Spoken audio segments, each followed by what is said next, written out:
So Rob said no introductions necessary, and that is totally true. But it's just a waste of time. Anyhow, we're extremely honored that all of the faculty have come here, and that Rob especially is giving our keynote address for this conference. Thank you. All right, so we want to make this fun. This is not going to be talking about data. There's not going to be a lot of curves. It's going to be about value, fun. I see that Lindy Butler is coming in. Lindy, thank you for coming. What we're going to do is try to talk about quality, outcomes, stuff like that. So financial disclosures. I would argue today, if you don't have at least one slide of financial disclosures, you're not going to get anything accomplished. So I have 2 or 3. Dennis agrees. There you go. So look, I'll talk to anybody, especially if you have money. God bless you. I'm happy to talk to you. I've talked to all the robots. I have been on all of these robots in the last 8 weeks. And I got news for you. They got a long way to go. So I keep hearing about Intuitive's in trouble. I don't think they're in trouble. I think their stock split for a reason. I talked about this company that really I think is critical because the answer, I just got off the phone with my son here at the break. He's having a little problem hitting a low inside curveball. All my kids got drafted in baseball. My younger son's a freshman at Columbia. It's all in the video. I said, send me the damn video right now. So at the break, I'm looking at his video. Why is it different for a surgeon? Why is hitting a baseball more valued than taking out somebody's lung cancer? I would submit to you that we are screwed up as a culture. Other disclosures, I consult for CHS, the L202 hospital. So if you work for CHS and I'm consulting for you, I'm in conflict of my contract at NYU, but I don't care. In addition, I bought this book, and some people bought it today. And I've written a second and third book, and actually, the second and third book covers are out. This is the cover of the third book. Tell me, do you guys like this? Be really honest. If you saw this, would you buy it or just blow by this damn thing? Do you like the puzzle and what? It's a little busy. It's a little busy. So I agree with you. Seems like, how about that red? You think we need the red for crisis, or maybe just the 2 light bulbs are in red, which was my idea. You got 2 metaphors there. You got the light bulb and you got the jigsaw puzzle. Well, the light bulb is the idea for solutions, and the jigsaw is the problem, but you don't like it. No, this is good. I need a little customer feedback because we haven't gone to print on this. Okay. So what? You what? You want a lighter color in the background? Interesting. So in other words, the book's got no friggin' shot. Okay.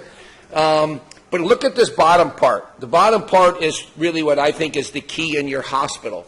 For instance, one thing that will resonate with you.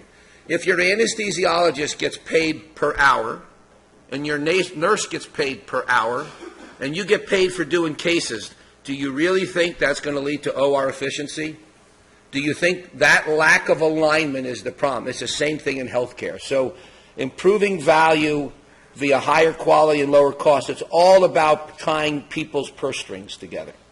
How about this as the cover of book number 3 on leadership? You like this book cover? You do? Really? Oh, because it's not yet been approved by me, the shutter, that won't be in there. It just means someone made it up on a damn screen and they just emailed it to me yesterday. So it's a great question. You tell me. It can go both ways. And I think, the problem for a lot of us is when this guy and this guy started at the bottom here, that was medical school and high school, I was kicking dirt in that guy's face and beating his ass up the mountain, right? I think once you finally get to a platform, and you have to be competitive, it's okay to be competitive, but once you get to a platform, which everybody in this room is in, I would suggest to you the same thing I just said with my kids. I can't wait to kick your ass in ping pong and in free throw shooting over Thanksgiving, because we're all going to get together in Birmingham. I still want to beat them, but I don't need to kick dirt in their face on the way up.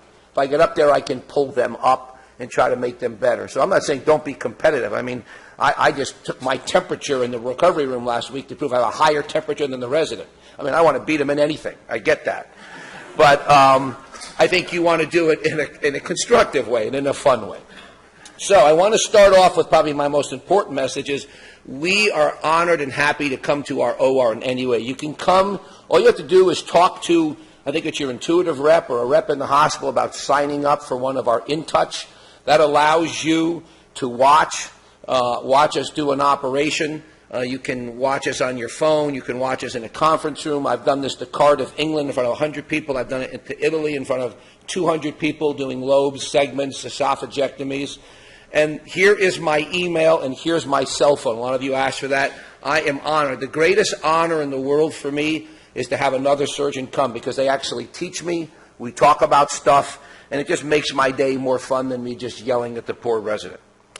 In addition, if you want to come to New York, this is what my terrace looks like in here. This is the view from my terrace. And this is what you could see. We'd have some drinks. You can ignore the reflection in the glass there. Doesn't matter. There is yoga mats, weights. You'll have to work out. You want to see the city. I have a city view for you. There's the Empire State Building. This is from my apartment, which is 1.5 blocks from the hospital. So you are willing to come. You will have food there. We'll have drinks there. Sorry, okay. You don't have to go on my bench press. So, I want to make this fun. I want to make it interactive, but I do want to go through some things. Value. Well, I love when people talk about the mission and teaching. Guess what? No money, no friggin' mission. You don't have a mission unless you're putting money in the coffer, so you got to make money. Engaging the stakeholders. How do we engage an anesthesiologist to put the double lumen in quicker? Do you guys have a way to do that here? I'll show you what we've done at NYU. How we're going to train residents. We're not going to train them just in technology and robots. We're going to improve their leadership skills. This is something that's absolutely critical, is where surgeons who should be the best leader in the hospitals haven't been, because we've kicked too much dirt on the way up to the top of that mountain. I think we're all getting better in this, but we need to teach these skills. Lean. Lean is one of the things that I have a Six Sigma in. I did that when I got my MBA, but anybody can learn it. Anybody can be interested in it. We have an article in this month's Annals, apparently, that's online. I haven't seen it, but we wrote it 2 years ago about just reducing the number of instruments in a surgical tray. Incredibly simple stuff. Even a jackass like me can do it. It's simple, it's easy to do, and it'll save you money. And really, none of this matters if you're not happy at home. So I'm going to end on really the single most important point, and that is what we value the most is our kids, our children. Everyone in this room at some point was a child, and at some point was maybe a parent, if you're lucky, or if not, it's coming, or at some point was a spouse, a brother, a sister. Those are the roles that we should be measuring. Those are the much more important roles than being a robotic surgeon, but yet not many people measure that. So I'm going to ask Bernie, who's sitting right here in the front row, how many operations did you do last year? 351 operations. How many times did you take your wife out to dinner? No idea. So, and he's a great husband, and he is a great father. He coaches his kids' basketball team. He goes to all of their lacrosse, baseball, basketball. He actually coaches them. But yet we don't measure those things, but we probably should. Value. I love when people think that value is something you talk about when you've had a whole bunch of glasses of wine after dinner. It's not. It's a formula. It's a formula. Value is quality over cost. You can all complain about the empire. Oh, the nurse doesn't know if this is good. The OR administrator's no good. The CEO doesn't know. It doesn't matter. That guy's calling balls and strikes all day. You better live with that guy. He ain't going anywhere. That guy with the blue uniform is going to be there all afternoon. You better throw to his strike zone. And if value is quality over cost, and cost is in dollars, quality has to be in dollars. So stop telling me you did a good operation. Rather tell me, I didn't have a conversion today because a conversion cost $9,300. That's what it cost in Birmingham. I did a great operation today because I did an R0 resection. And when there's an R1 resection, it cost the institution $145,000 over 2 years. Those are the things that guys like me, I'm an administrator, I want to see. You want another robot? Show me that you have less recurrence at 2 or 3 years, which is what we've done. We have not one, but 2 payers in New York City, 2 of them, that pay us more money to the hospital, not to the surgeon, more money to the hospital if you do a robotic lobectomy than a VATS lobe. I'm going to say that again. We have 2 payers in the tri-state area that give us more money to the hospital for a robotic lobe than a VATS lobe. To me, the ball game's over. They see value, but that's because we've showed it to them. I've showed it to them in granular ways and in numbers they understand. The problem is there's 1,000 friggin' umpires when you do an operation. You got the nurse, you got the insurance company, you got the patient, you got the family, you got the resident, you got the medical student. How do you keep them all happy? Well, it's hard to do. Depends on your vantage point. The hospital only cares if they have insurance, but all of us in the room don't care about that, but we do need to. We need to do a better job. The patients just want to know if the food is warm and they have a private bed and their pain's controlled. They have no friggin' idea if you did a wedge or a segment. They don't know. So their perspective is different. The surgeon's perspective is different. No one talks about this. The real value of the robot is this. My neck doesn't hurt. My knee brace isn't on as much. I can go to the gym. I don't feel as sore. Is there value to that? Well, I'm putting that numbers into money, showing I'm nicer to the nurses. They're less likely to leave. Nicer to the resident. Less likely to be yelled at, get in trouble. Nurses are less likely to leave. I'm maybe going to extend my career. Maybe I can teach better. Put numbers on that and show real value. Payers matter. But unless you have stakeholders aligned, unless your culture is immersed in this, you're going to fail. And so in my third book, I talk a lot about what's culture. And it's funny, I ask my kids, how do you define a culture? And no offense to my kids, I mean, they're actually dumber than me, if you can imagine, all three of them. But their answers were just terrible. So I would prefer to show you what culture is in a picture. So this is an aerial view, actually, of my house. And it shows what I value. I got a 90-yard football field. I got a full-length basketball court with breakaway rims. I got a little 3-hole miniature golf course with artificial greens. This is the same speed as the Masters. This is sand from Pebble Beach. And from the Masters, this is sand from Pebble Beach. Batting cage, swimming pool. What do I value? Well, I value athletics and academics. And that's why my kids all either went to an Ivy League or got into an Ivy League. I value that, and they play baseball. So think of your institution. If you took an aerial view of your institution, do they value buildings and equipment, or do they value people? And it's people that drive this. It's not this made-up friggin' mission statement that they do in the boardroom, which I just got done doing for our place because we renamed Langone Health. It's where you spend your money, what you measure and publicly report.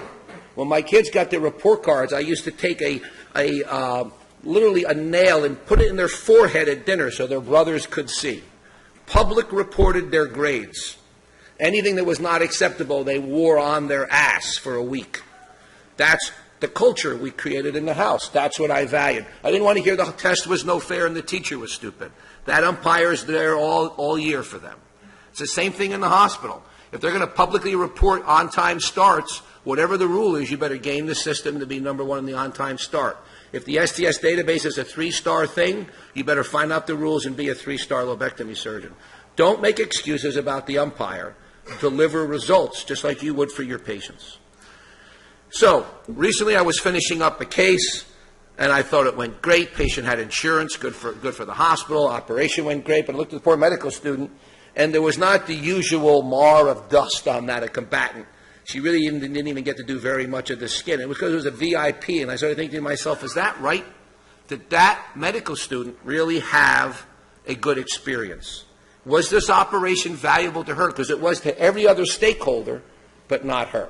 And how do we engage them if this is our formula? Because the teaching doesn't show up here, but it does. It does. You all came to this conference to learn. I know I've learned at least 3 or 4 tricks. I'm really glad I came. David, congratulations. Setting this up is so hard to do. The food, the building, flights getting delayed, all the IT, congratulations. I know how hard it is. You did a great job. And really, I congratulate the faculty.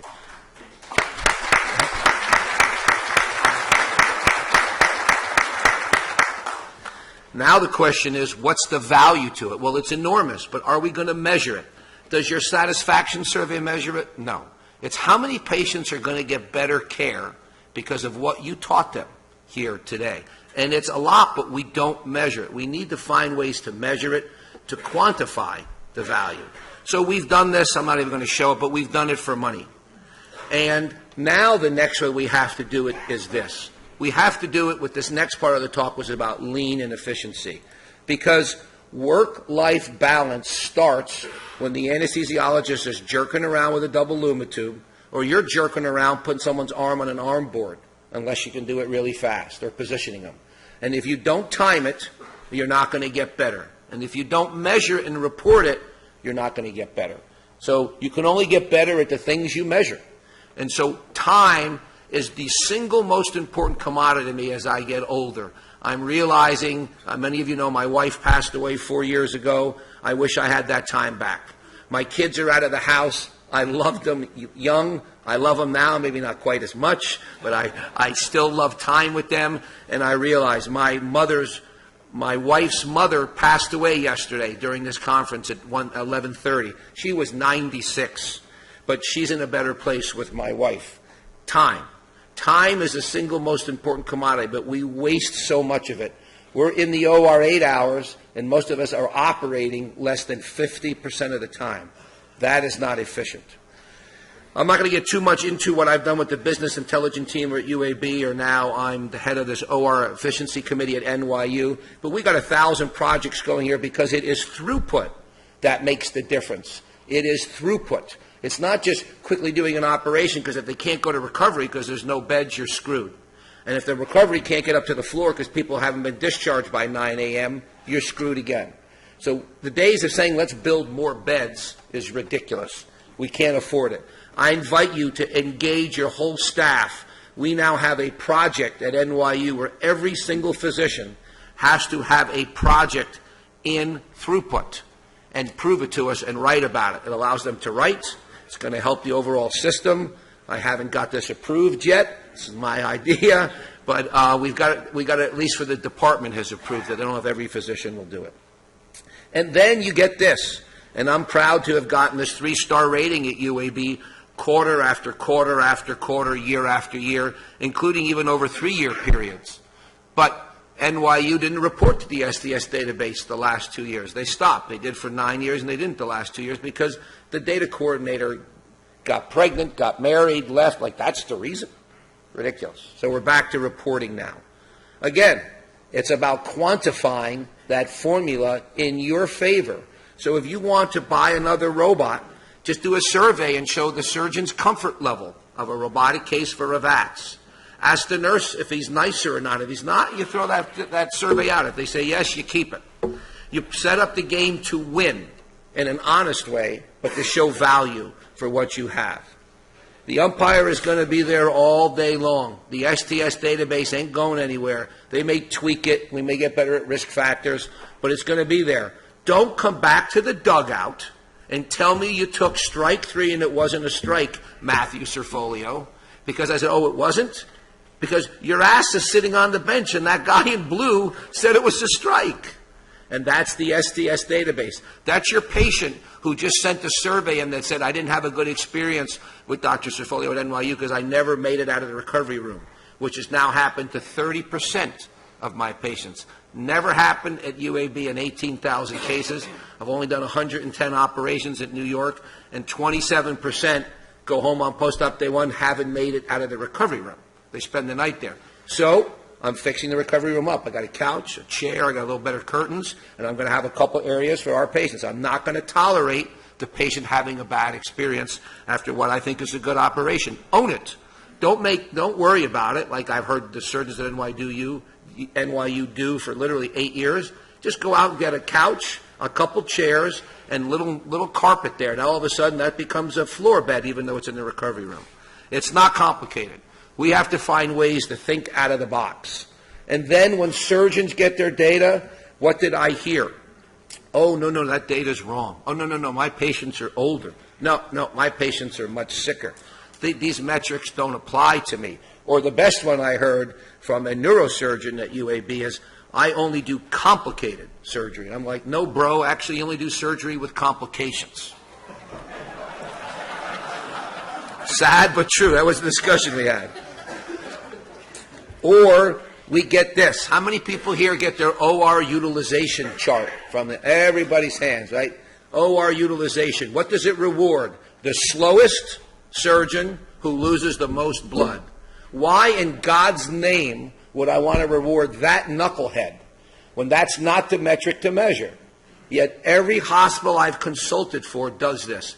Now, it is so ingrained in hospitals' cultures, you can't convince nursing managers it's not good. So I say, here's what we'll do. I'll let you measure it for a division. And if you want to say this division should lose some ORs or block time, fine. General surgery, plastic. But for the individual surgeon, it is absolutely ludicrous. It leads to a lack of alignment. The surgeon will just go slower. He's just going to go out to eat in between cases. He's not going to sit there and drive turnover time. Or he'll do something else, or she'll do something else. This is not the type of metric that a high-functioning team records. Yet, I see it again and again and again, including at NYU. This, however, is some of the stuff that we look at. The average case turnaround time, the percent first case on time start, the average first case delays, where you can really generate real drop-down data as to why. The average subsequent case delay. And I have a paper I'm writing, Dr. Patterson asked me to write, called Lean, How I Teach It, which I'm almost done with. This will be published in the Annals. And there's a lot more other things here with really clear definitions. For instance, the average in the room, the cut time. That's broken down to when the patient immediately enters the operating room to when the anesthesiologist is completed. Because I represent the anesthesiologist, too, as an administrator. They say it's not fair. You guys are looking from in the room to cut time. The cardiac surgeon spends 10 minutes prepping and draping. I spend about 40 seconds prepping and draping. So it should be till anesthesia is ready. So we changed the rule at NYU 4 months ago, and we are now have anesthesia publicly reporting their time for the same like cases, how long it takes from in the room till they're ready. Then we're grading the nurses and the doctor, how long it's ready to prepped and draped. Then we judge the surgeon, how long it's incision to incision closed. Then we go back and judge anesthesia. How long is it from incision closed to out of the room? Does anyone here know the median time at their hospital for the latter? What is the average time it takes when you close the skin for them to come out? Does anybody know? Not a single person here measures it. Why? A minute's a minute. Whether you operating, or you watching them put a double lumen, or you in the lounge. A minute's a minute. So it was 16 minutes at NYU when I got there. We're now down to 11. I want it under 10. I want it under 10, and that's hard because you got to flip them over, you got to extubate them, you got to do this wand over them, and then we got to get them out. It can be under 10 minutes, and we're not going to be happy. And when it gets under 10, then it's going to be under 9. And when it's under 9, it's going to be under 8. Should never be satisfied with anything until you've gotten everything out of it. This is the way to do it. Measure the things that matter. And if that doesn't matter to you, measure something else. I'm now tying my people in my division's quality, their behavior. So one of their qualities are, how many times do they yell at the nurse, and what does the nurses say in the operating room about them? That very quickly led to very nice behavior. Isn't that interesting? I can drive the culture however I want based on what I measure and what I report. And I love seeing when a plan comes together. I did fly to Austria, actually, and I got off the airplane, and this was so fantastic, I had a videotape it. This is lean. This is efficiency. You're getting off not one spot, but two. You're picking up your bag, and you're gone. Love that. Delta doesn't seem to do that for me at JFK, I can tell you that. Then you can actually write about it. And this is a paper I really invite you. You don't have to read it. Just print it off and jam it down your anesthesiologist's throat. Make them read it. Because it talks about all this stuff. It talks about the fact that we did 2,000 lobes, most for cancer, central lines, which we started off went from 75 to 0. No one here uses central lines anymore, right? When we started, David, when you and I were fellows and residents, that's what we use on everybody, central lines at the Mayo Clinic, right? Epidurals, gone. Arterial lines, gone. Foley catheters, not gone so fast because I went too far. I had too many men getting a Foley in post-op, so we're back to putting them in selected men's with nocturia greater than 2 at night or on Flomax. And we looked at all of this stuff, and all we did was drive the times down. Everyone's talked about this, ERAS, post-operative protocol, standardization. My God, we did this in 2011. That's when it was published, meaning we were doing it in 1998. This isn't new. This is ridiculously old. It's new to the colorectal surgeon. The thoracic surgical community is so far ahead in database in post-op protocols and other specialties. We need to sell it. We need to become leaders in the hospital because we've been doing this. But we haven't standardized our operative technique, and we haven't yet standardized how to see patients pre-op. So if you align surgeons and hospitals and you provide these things, how do we now teach? How do you teach if I'm under the gun for a perfect operation with no conversions? How do you teach if I have to get out of the OR an hour and 45 minutes? Well, you can only do it, and you can only do it if they're engaged. So the first thing is to get the athlete engaged. We wrote this paper about robotic lobectomy could be taught while maintaining quality. How did we do it? Well, we broke it up into 19 parts, and we said you got 45 seconds for this part, 2 minutes for that, 3 minutes for this. If you can't complete it, I complete it, but then you get to start the next phase. So they're always operating, but they're never operating and finishing the operation until they could. My last two fellows could do it all the time routinely. So the fellows were doing robotic lobectomies in an hour and 45 minutes, skin to skin, and they knew I couldn't wait to steal the controls. So they got 30 seconds, you got 20 seconds, you got 5 seconds to get around, and you watch it get nervous. It's great. I love it. Because now I'm also getting them ready for when they get into bleeding, how to control your nerves, and how to be under the clock. The fact that some attendings say, oh, I want to be the greatest teacher in the world, and you can't spend 6 hours in there, man. You can't do it. It is not good for the patient. It's not good for the hospital. It's not good for our income. It's not good for your work-life balance. There has to be a mix. And then we did this. We looked at quality metrics of 778 patients where we put 53 benchmarks of all these things that should be done. And we didn't do them in too many. It was very disappointing. It was a failure paper, one of my many papers that showed we failed, but we tried to deliver quality metrics. These are the actual 19 steps of what we had them do. Mark out the ports in the skin, gave them 2 minutes. Put the ports, you got 9 minutes. Put the camera in, you got a minute. Take the ligament down, it really should be 30 seconds. Look, we're giving them 2 minutes. It's ludicrous. Take the ligament down is about a 20-second thing. Take the lymph nodes out, 7 minutes. This, there was a large failure rate on. Very high failure rate on. And I used to go home and say to my kids, oh my God, these residents are so bad. But no, it was the teacher who was bad. When the bell finally went off of my thick Italian skull, that it wasn't the resident or the millennials who are going to be better surgeons than all of us, by the way. You can keep dogging this generation, but they're going to be better dads, better husbands, better people, better surgeons, trust me. It's not the millennials, it's the stupid jackass teacher. And I got that question yesterday, how do I get that view? And that is I'd grab the superior segment with the little tip of the curved tip up and push the posterior segment in and up, and then everybody could dissect out that number 11 lymph node because I was teaching it better. Just like I'm going to teach my son how to hit that 92-mile-an-hour inside slider. It's all in the granularity of the details, just like this. And this shows how we went in our first 100 cases where no one was doing anything. The general surgical resident wasn't even being recorded because I wasn't letting that guy do jack. And the fellow was doing only 50%, and these are just taking the ligament down, to now they're doing almost all of those steps. And at the same time, my morbidity fell because I was teaching it better. Now, the operative times, I still can't figure this out because once I start to give away a lot, my times do go up. When I don't have a fellow, I can do it much faster. I can't figure out how not to add 20 or 30 minutes, but to me, it's worth it. It's worth the extra 30 minutes. Not 2 hours, but it's worth the extra 30 minutes to really float a fellow's boat that they did a case, or have a medical student get around an artery or a bronchus or a vein like we did last week, or the medical student, Katie, take those nodes in the case that you watched on In Touch. It's great. But none of it works if the athlete is not engaged. None of it. And so many of you have seen this before, but I got an email, would I please show the Making the Eggs video? So I put it in because I got that email.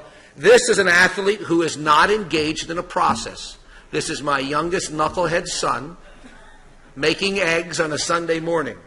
And ask yourself, does your anesthesiologist look like this? Look at the body language.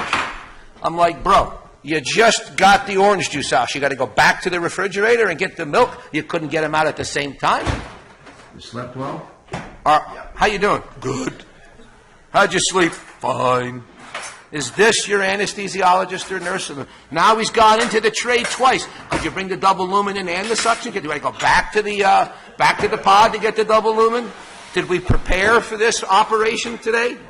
And here's the key. He says, what are you doing? Are you filming this? I'm like, don't worry. No one will ever see this. No one will ever see this. And then I said to him, son, you are the worst egg maker in the history of egg making. And he said, Dad, I don't care.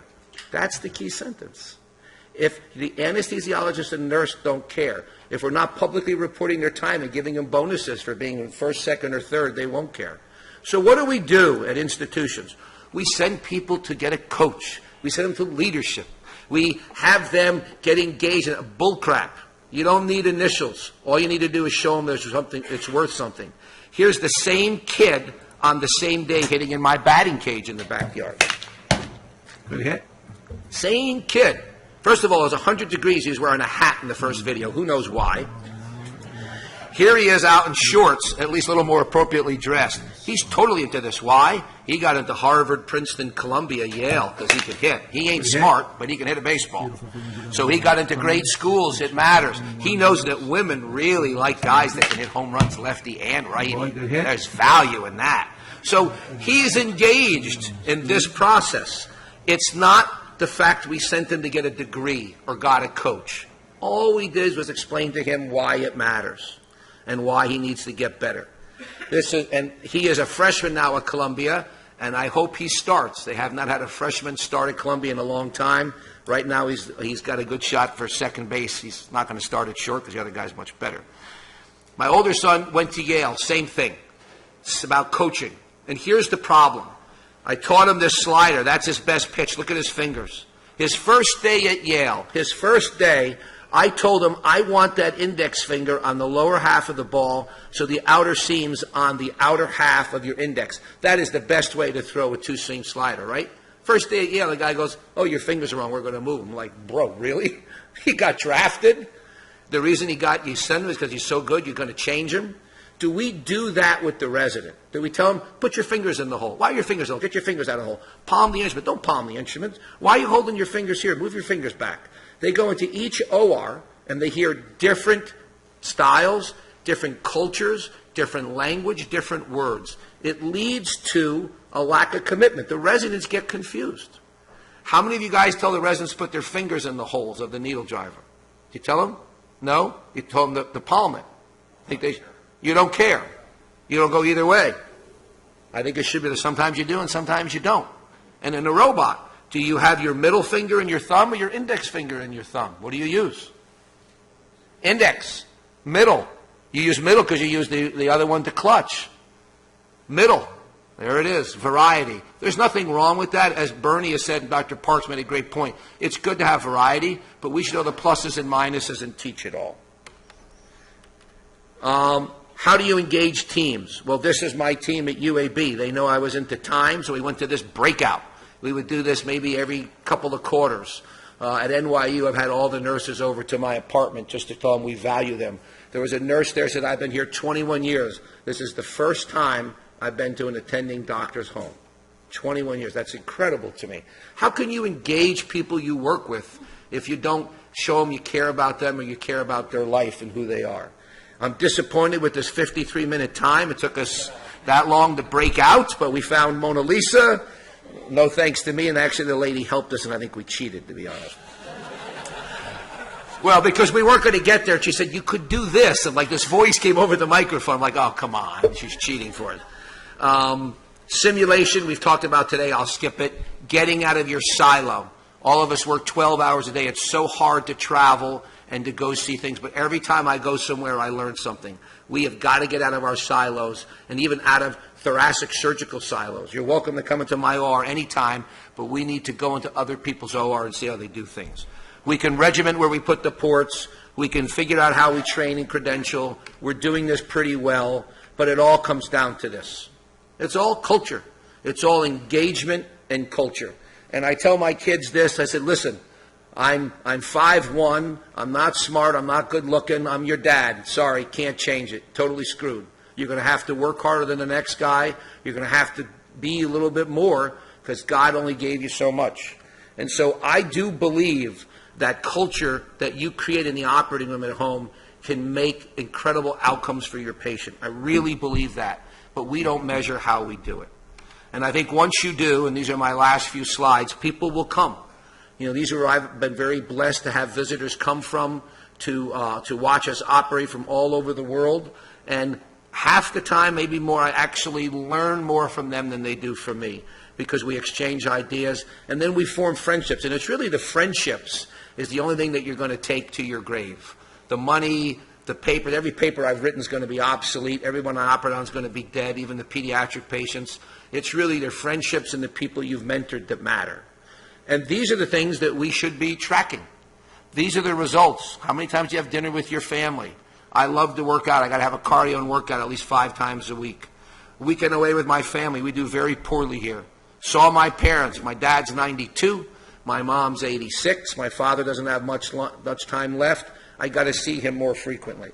Those are the things we should measure. And with our kids, we should measure these things when they're young. My kids could not get more than a single plus about fighting with their siblings until they hit 14. They're idiots. They were still literally fighting, 3 boys, at 14, 11, and 8. Despite the fact I showed on the report card they didn't care. So I found other ways to engage them. There was their video games went bye-bye. Their cell phones went bye-bye. That quickly got their attention. Aligning stakeholders, I think, is the key. So in conclusion, I would say we should measure the outcomes in all parts of our life. It's great to evolve. I'm doing stuff different today robotically than I was 2 months ago, and that's a good thing. I think it's okay, but it's really hard. Everyone's afraid of change. We should look at the metrics that matter. I'm convinced we're not. I challenge you to go back to your institutions and really come up with metrics that resonate into value, because right now the ones we're measuring don't. How many in this audience have a list of things to do? How many people have a list of things to do? How many? Eric, how many you have on yours, bro? Look, give me a number. 10. Who can beat that? What do you got? 62. Anybody beat 62? I got 112 right now, man. I beat you, right? No, that's not the point. The point is, what we really should have is not really a list of things to do, but a list of who you want to be. I don't want to be the guy that's going to yell at the resident when he comes in and has no idea what case we're doing, because they never know. I don't want to be the guy that yells at anesthesia because they're putting the tape too much on the cheek and I've had a patient get a little burn there. I'm going to be nice. So I have to keep reminding myself with the list of who I want to be as opposed to who I used to be. And that has really helped me. I think that's a better list. And finish saying, what's your legacy? You know, when I got my MBA, they forced us to write our eulogy. Think about that. I really think it's a great exercise. And I've said this in many of the talks I've given. Go home tonight and write down your eulogy. God forbid something happens today. I did it for my wife. And although my CV was so much longer than hers, and I published a lot more paper, her eulogy was a hell of a lot better than mine in terms of what she did for her friends. So I challenge you to write your own eulogy. And here's the good thing. If you don't like it, you got time to change it. You can change it tonight.